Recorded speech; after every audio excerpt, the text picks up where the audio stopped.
नमस्कार दोस्तों, आप सब लोगों का स्वागत है द बेस्ट टीचर चैनल के अंदर।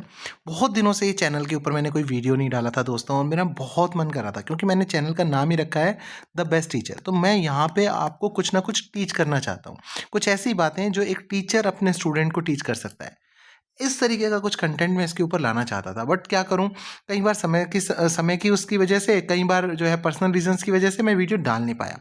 पर आज मुझे टाइम मिला, मैंने कहा डेफ़िनेटली मैं इसके ऊपर एक ऐसा वीडियो डालूँगा जो आपको ही नहीं, आपको तो डेफ़िनेटली ये हेल्प करेगा ही करेगा, आपकी फैमिली को भी ये हेल्प करेगा। मैं आपकी फैमिली से जुड़ना चाहता था और मेरी आपसे रिक्वेस्ट रहेगी कि आपकी फैमिली में अगर छोटे बच्चे भी हैं, कोई बच्चा 3 साल का, 4 साल का, 5 साल का, 8 साल का, 10 साल का, कोई भी बच्चा है, उसको भी ये वीडियो ज़रूर दिखाएँ।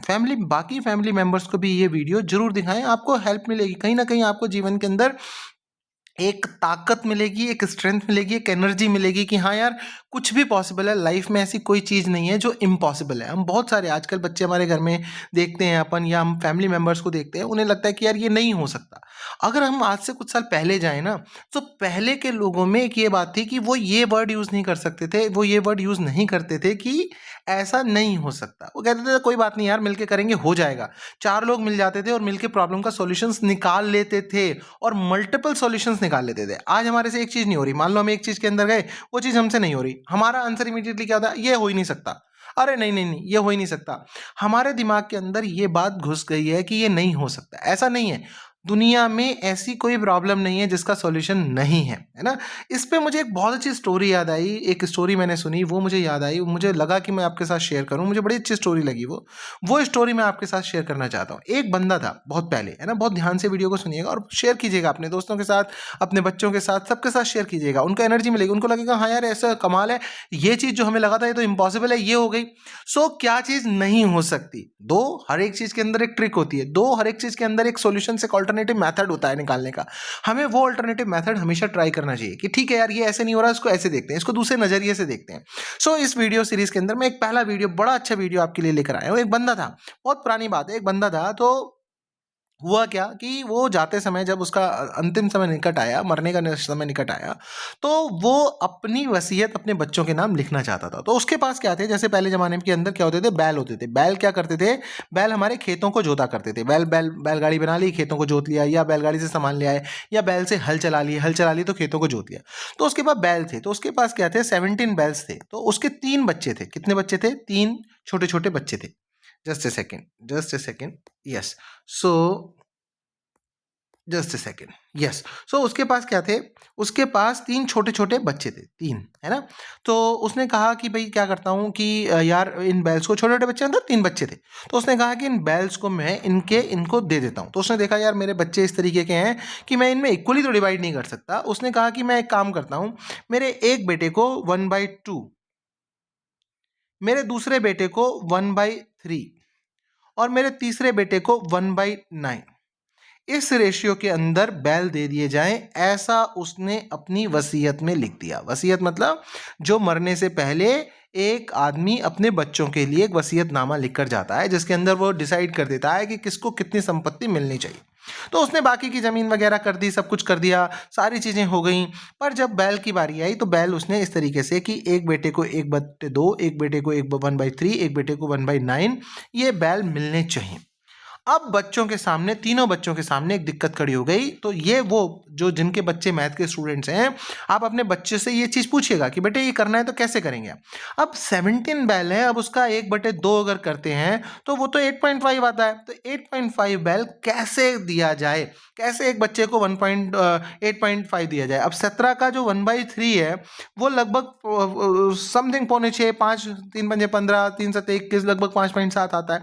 तो कैसे हम बैलों को 5 और 6 के बीच में किस तरीके से बाँटेंगे? तो वो बड़े दुविधा में आ गए कि यार ये वसीयत में तो लिख दिया, अब इसको हम कैसे करें? तो इट वाज़ लुकिंग, ऐसा दिख रहा था कि ये इम्पॉसिबल है। इम्पॉसिबल क्या है? कि ये कंप्लीटली इम्पॉसिबल है कि यार ये कैसे करेंगे? मतलब ये तो हो ही नहीं सकता कि हम 17 को कैसे बाँटेंगे 3 भागों में, और जो जो भाग बाँटने हैं वो भी 1/2, 1/3 और 1/9 के हिसाब से बाँटने हैं। तो उन्होंने गाँव में जैसे सरपंच हुआ करते थे, गाँव में बड़े विद्वान लोग हुआ करते थे, गाँव में कुछ बड़े बुजुर्ग हुआ करते थे जिनको अच्छी नॉलेज हुआ करती थी, वो उनके पास किसी के पास पहुँच गए। वो बोले जी हमारे पापा ने ऐसे-ऐसे हमारी वसीयत में 17 बैल हैं और हमारी वसीयत में लिख दिया कि जी 1 को 1/2, 1 को 1/3, 1 को 1/9 मिले और जी हमारा बँटवारा नहीं हो रहा, हम नहीं ये चीज़ कर पा रहे, हम कैसे करें?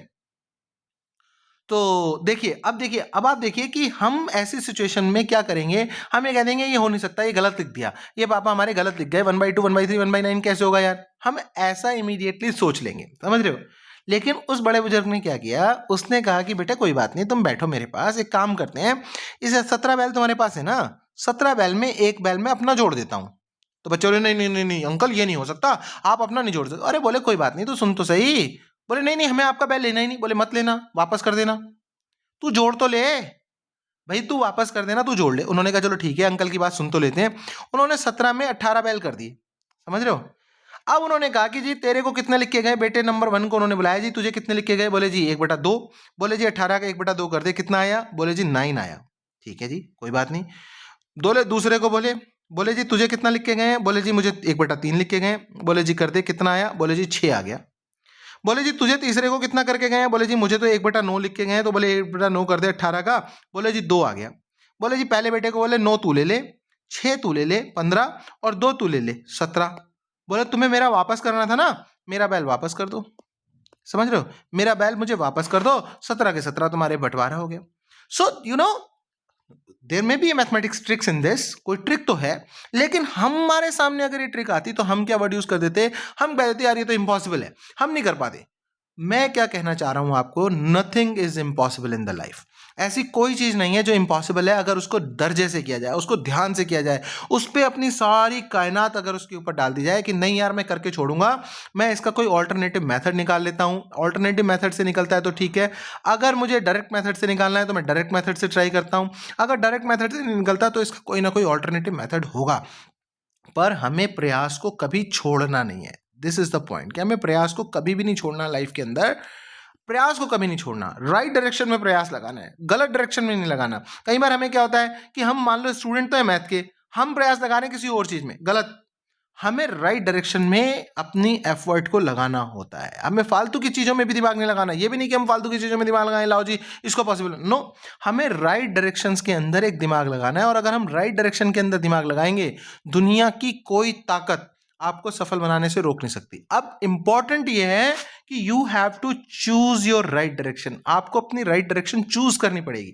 कई बार हमें लगता है कि ये हमारे लिए राइट डायरेक्शन है, पर वो हमारी राइट डायरेक्शन नहीं होती। हम उस डायरेक्शन में डाइवर्ट किए गए होते हैं, समझ रहे हैं आप? अब आपको क्या लगेगा कि आप किसी, मान लो आप किसी भी कुछ भी कर रहे हैं। मान लो कि एक बच्चा है जो आईएएस की तैयारी कर रहा है, मान लो एक बच्चा है जो नीट की तैयारी कर रहा है, मान लो एक बच्चा है जो किसी और एग्जाम की तैयारी कर रहा है, समझ रहे हो, जेई की तैयारी कर रहा है। अब मान लिया जाए, अब वो एफर्ट मार रहा है जेई में, ठीक है वो 12th में बायो का स्टूडेंट, गलत है ना? बिल्कुल गलत है। क्यों जेई की तैयारी कर रहा है जब वो बायो का स्टूडेंट है? अरे यार मैथ का स्टूडेंट है तभी तो जेई जेडबल की तैयारी करोगे भाई, ऐसी थोड़ी करो। So you have to choose a right direction, और अगर आप राइट डायरेक्शन में एफर्ट लगा रहे हो, अब आप बायो के स्टूडेंट हो और जेई की तैयारी करो और कह रहे हो मैं नहीं क्रैक करूंगा, सो दिस इज टफ। तो आप उसको नहीं कर सकते, समझ रहे हो? तब आप उसको नहीं कर सकते। आपको क्या करना पड़ेगा? आपको राइट डायरेक्शन में, अगर आप मैथ के स्टूडेंट हो और जेई की तैयारी कर रहे हो, दुनिया की कोई ताकत आपको सफल बनाने से रोक नहीं सकती, बशर्ते आपको ईमानदारी से आपकी ड्यूटीज करनी पड़ेंगी। आपको ईमानदारी से उस डायरेक्शन के अंदर लगना पड़ेगा। हर आदमी इस वीडियो को अपने तरीके से ले सकता है। अब उसे ये ढूंढना है कि वो किस काम में असफल हो रहा है। अब आपको इस वीडियो से सहायता क्या लेनी है, हेल्प क्या लेनी है? आपने ये देखना है कि मैं किस चीज में असफल हो रहा हूं। फिर आपने ये देखना है कि क्या वो चीज मेरे लिए बनी है जिस चीज में मैं असफल हो रहा हूं। क्या मैं उस चीज के लिए ही पैदा हुआ था? क्या पहले दिन आके जब मैं 5 साल का था, 10 साल का था, 15 साल का था, 20 साल का था, तब क्या मैं उस चीज के लिए बना था? 15 साल का था, या मुझे किसी ने वो चीज थोप दी और मैं उस थोपी हुई चीज के अंदर एफर्ट मारने लगा और मैं वहां अपना नुकसान करने लगा, और मैं अपने वहां टाइम का भी वेस्ट करने लगा, वहां मैं अपने पैसे का भी वेस्ट करने लगा, वहां मैं अपने ताकत का भी वेस्ट करने लगा, वहां मैं अपनी स्ट्रेंथ भी खोने लगा, वहां मैं अपनी फैमिली भी खोने लगा। कहीं आप ऐसी जगह में तो नहीं अड़ गए? अगर ऐसी जगह में अड़ गए तो दुनिया की कोई ताकत आपको सफल नहीं बना सकती। लेकिन अगर आप राइट डायरेक्शन के अंदर अपना दिमाग लगा रहे हो, आप राइट डायरेक्शन में हो, तो कोई दुनिया की ताकत आपको सफल बनने से रोक भी नहीं सकती, है ना। सो थैंक यू दोस्तों, वीडियो अच्छा लगा please hit the like button. ऐसे ही मोटिवेशनल वीडियोस मैं आपको बेस्ट चैनल के ऊपर लाता रहूंगा, सुनते रहिएगा। Thank you.